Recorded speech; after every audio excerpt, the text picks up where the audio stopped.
Hi.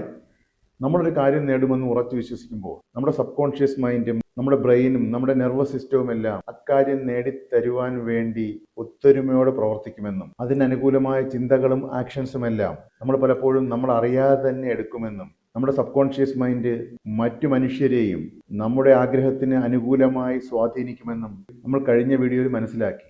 അത്രത്തോളം ശക്തരാണ് ഒരു ഉറച്ച വിശ്വാസമുള്ള മനുഷ്യൻ. പക്ഷേ പലരും നേരിടുന്ന ഒരു വിഷയമെന്ന് പറഞ്ഞാൽ ഒരു കാര്യവും ഉറച്ചങ്ങോട്ട് വിശ്വസിക്കാൻ കഴിയുന്നില്ല എന്നുള്ളതാണ്.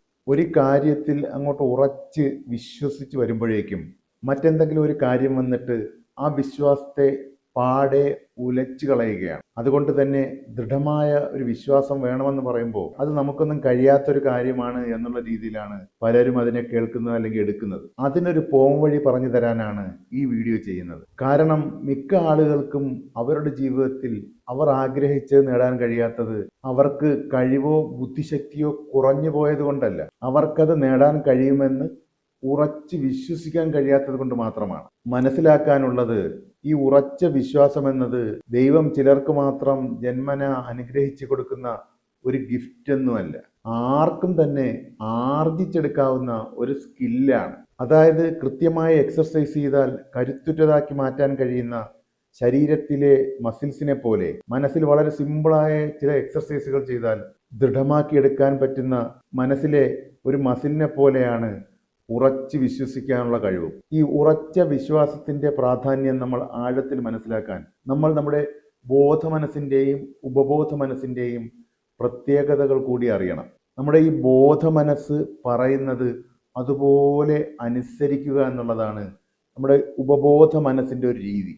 നമുക്കൊരു കാര്യം ചെയ്യാൻ കഴിയുമെന്ന് നമ്മൾ ബോധമനസ്സിലൂടെ ഉറച്ച് വിശ്വസിക്കുകയാണെന്നുണ്ടെങ്കിൽ അത് നടപ്പിലാക്കാൻ ബാധ്യസ്ഥതയുള്ള ഉപബോധ മനസ്സ് അതിന് അനുകൂലമായ ആക്ഷനിലേക്ക് പോകും. പക്ഷെ പലർക്കും പലപ്പോഴും സംഭവിക്കുന്നത്, ഒരു കാര്യം നേടാൻ കഴിയുമെന്ന് 2 പ്രാവശ്യം മനസ്സിൽ ചിന്തിക്കുകയാണെങ്കിൽ തൊട്ടുപിറകെ 4 പ്രാവശ്യം അതിന് കഴിയില്ല, ചിലപ്പോൾ നടക്കില്ല എന്നുള്ള ചിന്തകൾ മനസ്സിലൂടെ അറിയാതെ കടന്നു വരുന്നു എന്നുള്ളതാണ്. ഇത് അത്ര നിസ്സാര കാര്യമല്ല. കാരണം നമ്മൾ ആദ്യം മനസ്സിൽ നടക്കുമെന്ന് പറയുമ്പോൾ സത്യത്തിൽ നമ്മുടെ സബ് കോൺഷ്യസ് മൈൻഡ് അപ്പോൾ തന്നെ അക്കാര്യം നടപ്പിലാക്കാൻ വേണ്ടി ശ്രമിച്ചു തുടങ്ങുന്നുണ്ട്, അതിൻ്റെ പ്രോസസ്സിലേക്ക് കടക്കുന്നുണ്ട്. അപ്പോഴാണ് നമ്മൾ ഇനി നടന്നില്ലെങ്കിലോ, എന്നെ കൊണ്ട് പറ്റുമോ എന്നൊക്കെയുള്ള സംശയത്തിൻ്റെ ചിന്തകൾ മനസ്സിലൂടെ തുടർച്ചയായിട്ട് കടത്തിവിടുന്നത്. അപ്പോൾ സബ് കോൺഷ്യസ് മൈൻഡ് നമുക്ക് അനുകൂലമായി എടുത്തു തുടങ്ങിയ പ്രോസസ്സിങ് അവിടെ നിർത്തിയിട്ട് അല്ലെങ്കിൽ ക്യാൻസൽ ചെയ്തിട്ട് ഈ നടക്കില്ലെങ്കിലോ എന്ന സംശയത്തിന്റെ കമാൻഡിങ് അല്ലെങ്കിൽ ആ ഒരു ചിന്തകൾ പ്രോസസ് ചെയ്യാൻ തുടങ്ങും. അതായത് ആ മനസ്സിലൂടെ വരുന്ന സംശയത്തിന്റെ, ഡൗട്ടിന്റെ ചിന്തകൾക്ക് മാച്ചാകുന്ന രീതിയിൽ അത് നടപ്പിലാക്കാതിരിക്കാനുള്ള കാര്യങ്ങൾ നോക്കും. അതുകൊണ്ടാണ് ഒരു കാര്യം നേടണമെന്നുണ്ടെങ്കിൽ അത് കിട്ടുമെന്നുള്ള വിശ്വാസത്തോടുള്ള ചിന്തകൾ മനസ്സിൽ ഉറപ്പിച്ചു നിർത്തണമെന്ന് പറയുന്നത്. പക്ഷേ മനുഷ്യ മനസ്സിന്റെ ഒരു സർവൈവൽ മെക്കാനിസത്തിന്റെ ഫലമായി നെഗറ്റീവായി ചിന്തിക്കാനുള്ള ഒരു സ്വാഭാവിക പ്രവണത ഉള്ളത് കൊണ്ട് തന്നെ, പ്രത്യേകിച്ച് ഒരു നെഗറ്റീവായ ആളുകളും സാഹചര്യങ്ങളും കൂടി ചുറ്റുവട്ടത്ത് ഉണ്ടെന്നുണ്ടെങ്കിലും ഇതുപോലെ എപ്പോഴും പോസിറ്റീവായ ചിന്തകൾ മനസ്സിൽ ഉറപ്പിച്ചു നിർത്തുക പലപ്പോഴും പ്രയാസകരമായിരിക്കും. അവിടെയാണ് ഉറച്ച വിശ്വാസം നമ്മളെ സഹായിക്കുന്നത്. ഉറച്ച വിശ്വാസം ചിന്തകൾ ഇടയ്ക്കിടയ്ക്ക് മാറി മാറി വരാതെയും ചാഞ്ചാടാതെയും മനസ്സിനെ സ്റ്റേണാക്കി നിർത്തും. അതുകൊണ്ട് തന്നെ ജീവിതത്തിൽ ഉയർന്ന ലക്ഷ്യങ്ങൾ നേടാൻ ആഗ്രഹിക്കുന്നവർ തീർച്ചയായും മനസ്സിൽ ഉറച്ച വിശ്വാസത്തിൻ്റെ മസിൽസ് കൂടി വികസിപ്പിക്കേണ്ടതുണ്ട്. അതിന് സഹായകരമാകുന്ന ചില ടിപ്പുകളാണ് ഇനി പറയുന്നത്. ഒന്നാമത്തെ ടിപ്പ് എന്ന് പറഞ്ഞാൽ, കരുതിക്കൂട്ടി വിജയം മാത്രം മനസ്സിൽ ചിന്തിക്കുക എന്നുള്ളതാണ്. നമ്മൾ മനസ്സിലാക്കിയതാണ്, നമ്മുടെ ഉപബോധ മനസ്സിന് നമ്മുടെ ബോധ മനസ്സിലൂടെ വരുന്ന ചിന്തകളെ പ്രൂവ് ചെയ്ത് കാണിക്കാൻ, ലൈഫിൽ പ്രൂവ് ചെയ്ത് കാണിക്കാനുള്ളൊരു സ്വാഭാവിക പ്രവണതയുണ്ടെന്നുള്ളത്. നമ്മൾ മനസ്സിൽ ഞാൻ ജയിക്കും, ഞാൻ നേടും, എനിക്കത് കിട്ടും എന്നൊക്കെ നിരന്തരം പറയുമ്പോൾ നമ്മുടെ സബ് കോൺഷ്യസ് മൈൻഡ് ആ വാക്കുകളെ ലൈഫിൽ പ്രൂവ് ചെയ്ത് കാണിക്കാൻ നോക്കും. ആ ചിന്തകൾക്ക് അനുകൂലമായ സാഹചര്യങ്ങളെയും വ്യക്തികളെയും ഒക്കെ നമ്മുടെ ലൈഫിലേക്ക് ദി ലോ ഓഫ് അട്രാക്ഷൻ മുഖാന്തരം ആകർഷിപ്പിക്കും. അതിനു വേണ്ട ഐഡിയാസും മോട്ടിവേഷൻസും ഒക്കെ നമ്മുടെ മനസ്സിൽ തരികയും ചെയ്യും. നമ്മൾ അറിയാതെ തന്നെ നമ്മൾ ആ കാര്യം നേടുന്നതിന് അനുകൂലമായ ആക്ഷൻസ് നമ്മൾ എടുക്കും. ഇൻസ്പയർഡ് ആക്ഷൻ എന്നാണ് അതിന് പറയുന്നത്. എന്നാൽ നമ്മുടെ മുന്നിട്ട് നിൽക്കുന്ന ചിന്തകൾ തോൽവിയുടെയും അത് കിട്ടില്ല എന്നുള്ള രീതിയിലുമാണെന്നുണ്ടെങ്കിൽ സബ് കോൺഷ്യസ് മൈൻഡും ബ്രെയിനുമെല്ലാം അത് കിട്ടാതിരിക്കാനുള്ള വഴികളാണ് മേൽപ്പറഞ്ഞതുപോലെ നോക്കുന്നത്. അതുകൊണ്ട് ഇനി മുതൽ മനസ്സിൽ ആ ഫെയിലുവറിൻ്റെ ലാംഗ്വേജ് മാറ്റിയിട്ട് തീർച്ചയായും സക്സസിൻ്റെ ഒരു ഭാഷ, ഒരു ലാംഗ്വേജ് കൊണ്ടുവരണമെന്നുള്ളതാണ്. ഉദാഹരണത്തിന് നിങ്ങൾക്ക് ഏതെങ്കിലും രീതിയിൽ ഒരു ചെറിയ വിഷമമുള്ള ഒരു സാഹചര്യം വരികയാണെന്നുണ്ടെങ്കിൽ മനസ്സിനെ അങ്ങ് പാനിക്കാകാൻ വിടാതെ ഞാനൊരു വഴി കണ്ടെത്തും, ഞാൻ തീർച്ചയായും ഒരു വഴി കണ്ടെത്തിയിരിക്കും എന്ന് മാത്രം മനസ്സിൽ ആവർത്തിച്ച് പറയുക. നിങ്ങളിപ്പോൾ ഒരു എക്സാം എഴുതാനോ ഒരു മത്സരത്തിൽ പങ്കെടുക്കാനോ പോവുകയാണെന്നുണ്ടെങ്കിൽ എനിക്ക് ഏറ്റവും മികച്ച പെർഫോമൻസ് കാഴ്ചവെക്കാൻ പറ്റും, എനിക്കത് കഴിയും, എനിക്ക് നന്നായി ചെയ്യാൻ കഴിയും എന്നുള്ള ചിന്തകൾ മാത്രം മനസ്സിൽ തുടർച്ചയായിട്ട് എപ്പോഴും അത് നാവ് കൊണ്ട് പറയുകയും മനസ്സുകൊണ്ട് ചിന്തിക്കുകയും ചെയ്തുകൊണ്ടേയിരിക്കുക.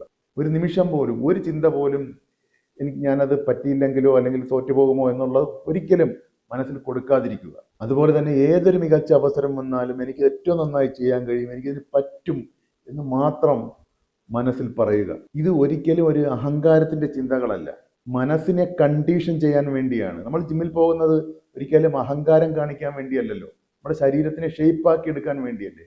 എന്ന് പറഞ്ഞതുപോലെ ഇത് നമ്മളൊരു ജിമ്മിൽ പോകുന്നത് പോലെ കരുതിക്കൂട്ടിയുള്ള ഒരു എക്സർസൈസ് ആണ് മനസ്സിന് കൊടുക്കുന്നത്. പോസിറ്റീവായ ചിന്തകൾ മാത്രം മനസ്സിൽ തുടർച്ചയായിട്ട് കടത്തിവിടുമ്പോൾ മനസ്സിൻ്റെ ഉള്ളിലെ ആ ഒരു വിശ്വാസത്തിൻ്റെ മസിൽസ് ക്രമേണ വികസിച്ച് വരും. അത് ജീവിതത്തിൻ്റെ ഏതൊരു സാഹചര്യത്തെയും ഉറച്ച വിശ്വാസത്തോടെ നേരിടുവാൻ ഈ ഒരു കഴിവ് നമ്മെ സഹായിക്കും. അതുപോലെ തന്നെ നമ്മുടെ ഉള്ളിലെ വിശ്വാസത്തെ ദൃഢപ്പെടുത്തുവാനുള്ള മറ്റൊരു സുപ്രധാനമായ ടിപ്പാണ്, നമ്മളിപ്പോൾ സ്വയം കരുതുന്നതിനേക്കാൾ ഒരുപാട് മികച്ചതാണ് നമ്മളെന്ന് നമ്മൾ എപ്പോഴും ഓർക്കുക എന്നുള്ളത്. ഈ കുട്ടിക്കാലത്തൊക്കെ പലരും ഫേസ് ചെയ്തിട്ടുള്ള ഒരു വിഷയമാണ് ഈ കുട്ടികളോട് കാണിക്കുന്ന ഒരുതരം അവജ്ഞയും പരിഹാസവും, കുട്ടികളോട് പെരുമാറുന്ന രീതിയിലുള്ള ഒരുതരം കൊച്ചാക്കലുകളുമൊക്കെ. കുട്ടികളാണെങ്കിലും അതൊക്കെ നമ്മുടെ മനസ്സിൽ ഇൻസൾട്ടായി ഫീൽ ചെയ്യുകയും അതിൽ പല ഇൻസൾട്ടുകളും നമ്മളറിയാതെ അദൃശ്യമായി നമ്മളോടൊപ്പം തന്നെ വളർന്നു വന്ന് നമ്മുടെ ഉള്ളിൽ ഇപ്പോഴും ഉണ്ട് എന്നുള്ളതാണ്.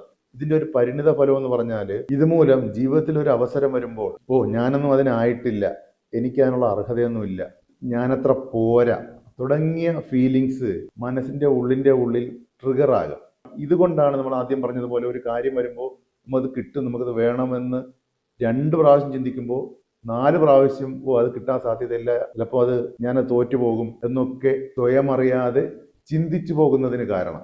പക്ഷെ നമ്മളിവിടെ നിരപരാധിയാണെന്ന് സബ് കോൺഷ്യസ് മൈൻഡിന് അറിയില്ല. അത് നമ്മുടെ മനസ്സിലൂടെ വരുന്ന ചിന്തകളെ മാത്രമേ അതനുസരിക്കുകയുള്ളൂ. അപ്പം നമ്മൾ ഉള്ളിൽ കിടക്കുന്ന പഴയകാല ട്രോമാസിന്റെ ഫലമായിട്ടാണ് ഇങ്ങനെ നെഗറ്റീവായിട്ട് ചിന്തിക്കുന്നതെന്നും കരുതാതെ അത് നമ്മുടെ മനസ്സിൽ മുന്നിട്ട് നിൽക്കുന്ന ചിന്തകൾ എന്താണോ അത് നടപ്പിലാക്കാൻ ബാധ്യസ്ഥമാണ്.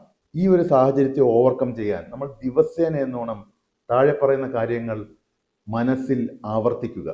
എനിക്ക് ഇനിയും കൂടുതൽ കഴിവുകളുണ്ട്, എൻ്റെ കഴിവുകൾ കൂടുതൽ വികസിപ്പിക്കാൻ കഴിയുന്നതാണ്, എൻ്റെ കഴിഞ്ഞ കാലം എൻ്റെ കഴിവുകളെ നിർണ്ണയിക്കുന്നില്ല. ഇത് നിങ്ങളുടെ ഉള്ളിലുള്ള കഴിഞ്ഞകാല ട്രോമാസിൻ്റെ ഡാമേജുകളെ ഓവർകം ചെയ്ത് നിങ്ങളുടെ ഉള്ളിൽ സ്ട്രോങ് ആയ ഒരു വിശ്വാസം വികസിപ്പിക്കാൻ സഹായിക്കും. നമ്മുടെ ഉള്ളിലെ വിശ്വാസത്തിൻ്റെ മസിൽസിനെ ദൃഢപ്പെടുത്തുവാനുള്ള മറ്റൊരു സുപ്രധാനമായ ചിന്താരീതിയാണ് നമ്മൾ വലുതായി വിശ്വസിക്കുക എന്നുള്ളത്. അതായത് നമ്മുടെ മനസ്സിനെ കൂടുതൽ വിശാലമാകത്തക്ക രീതിയിൽ നമ്മൾ കരുതിക്കൂട്ടി നമ്മുടെ വിശ്വാസത്തെ വലുതാക്കുക എന്നുള്ളത്. കാരണം നമ്മൾ എന്ന് പറഞ്ഞാൽ നമ്മുടെ ചുറ്റുമുള്ളതിൻ്റെ ഒരു ആവറേജ് ആണെന്നാണ് പറയുക. നമ്മുടെ ചുറ്റുമുള്ളവർ ചെറിയ ചെറിയ സ്വപ്നങ്ങളും ചെറിയ ആഗ്രഹങ്ങളും ചെറിയ ചെറിയ ജീവിതങ്ങളുമൊക്കെ ഉള്ളവരാണെന്നുണ്ടെങ്കിൽ തീർച്ചയായും ശ്രദ്ധിച്ചില്ലെങ്കിൽ അതുപോലുള്ള ചെറിയ ചെറിയ ജീവിതങ്ങളിലേക്ക് ചുരുങ്ങിപ്പോകാനിടയുണ്ട്. ഇതൊഴിവാക്കാൻ നമ്മൾ കരുതിക്കൂട്ടി മനസ്സിനെ വലുതാക്കണം, അല്ലെങ്കിൽ വലുതായി ചിന്തിക്കാനും വിശ്വസിക്കാനും ശീലിക്കണം. നമ്മളിവിടെ ഒരു രഹസ്യം മനസ്സിലാക്കാനുള്ളത്, നമ്മുടെ ഉപബോധ മനസ്സിന് വലുതും ചെറുതും ഏതെന്ന് തിരിച്ചറിയാനുള്ള ഒരു ലോജിക്കില്ല എന്നുള്ളതാണ്. നമ്മുടെ മനസ്സ് പറയുന്നതാണ് അത് അനുസരിക്കുന്നത്. നമ്മുടെ മനസ്സ് ചെറിയ രീതിയിൽ ചിന്തിച്ചാൽ, ചെറിയ സ്വപ്നങ്ങളിൽ വിശ്വസിച്ചാൽ ആ സ്വപ്നം നേടിത്തരാൻ അത് ശ്രമിക്കും. നമ്മുടെ മനസ്സ് വലിയ രീതിയിൽ ചിന്തിച്ചാൽ, വലിയ സ്വപ്നങ്ങൾ കണ്ടാൽ ആ സ്വപ്നങ്ങൾ ആകർഷിപ്പിക്കാനും അത് ശ്രമിക്കും. ചെറുതിനെയും വലുതിനെയും ഒരുപോലെയാണ് അത് കാണുന്നത്, ഒരേ എഫർട്ട് തന്നെയാണ് അതിന് വേണ്ടി വരുന്നത്. പക്ഷേ പ്രശ്നം, മനുഷ്യൻ ലോജിക്കലായി ചിന്തിക്കുന്നത് മൂലം അവർ ചുറ്റുമുള്ള സമൂഹത്തെ പോലെ ചെറുതായി മാത്രം ജീവിതത്തെ കാണാൻ സ്വയം പ്രേരിതമാവുകയാണ്. ഈ ഒരു അറിവ് വെച്ചുകൊണ്ടെങ്കിലും മനസ്സിനെ ഇനി മുതൽ വലുതായി കാണാനും വലിയ രീതിയിൽ വിശ്വസിക്കാനും വലിയ സ്വപ്നങ്ങൾ കാണാനും ശീലിപ്പിച്ചെടുക്കണം, കരുതിക്കൂട്ടി ശീലിപ്പിക്കണം. പ്രിയമുള്ളവരെ, നിങ്ങളുടെ വിശ്വാസം എന്നത് നിങ്ങളുടെ ജീവിതത്തിന് നൽകുന്ന പെർമിഷനാണ്. ദൃഢമായ വിശ്വാസത്തിന്റെ മസിൽസ് മനസ്സിൽ വികസിപ്പിക്കുവാൻ ഇനി മുതൽ നിങ്ങൾ മനസ്സിൽ വിജയം മാത്രം ചിന്തിക്കുകയും നിങ്ങൾ ഇപ്പോൾ ഉള്ളതിനേക്കാൾ ഒരുപാട് വലിയ കഴിവുകൾ ഉള്ളവരാണെന്ന് സ്വയം നിരന്തരം ഓർമ്മിപ്പിച്ചുകൊണ്ടിരിക്കുകയും അതുപോലെ വലുതായി ചിന്തിക്കുകയും വലിയ സ്വപ്നങ്ങൾ മാത്രം നിരന്തരം മനസ്സിൽ കാണുന്നത് ശീലിക്കുകയും ചെയ്യുക. അത് തീർച്ചയായും നിങ്ങളുടെ ഉള്ളിലെ വിശ്വാസത്തിന്റെ മസിൽസിനെ ദൃഢപ്പെടുത്തുകയും അതൊരു വലിയൊരു മുതൽക്കൂട്ടായി നിങ്ങളുടെ ഭാവി ജീവിതത്തിന് ഗുണപ്പെടുകയും ചെയ്യും. നിങ്ങളുടെ ഉള്ളിലെ വിശ്വാസത്തിന്റെ വലിപ്പത്തിനനുസരിച്ചാണ് നിങ്ങളുടെ ജീവിതത്തിന്റെ വലിപ്പവും ഉണ്ടാകുന്നതെന്ന് നിരന്തരം ഓർമ്മിക്കുക. ഈ വീഡിയോ എല്ലാവർക്കും പ്രയോജനപ്പെട്ടെന്ന് വിശ്വസിക്കുന്നു. തീർച്ചയായും ഇതിലെ ടിപ്പുകൾ ശ്രദ്ധിച്ച് കേട്ട് ജീവിതത്തിൽ പ്രാവർത്തികമാക്കുക. അതിനുള്ള പ്രതിജ്ഞ ഇന്ന് തന്നെ എടുക്കുക. ആ പ്രതിജ്ഞ എടുക്കുന്നവർ യെസ് എന്ന് താഴെ കമൻറ്റ് ചെയ്യുക. എല്ലാവർക്കും നന്മകൾ നേരുന്നു. Thank you so much.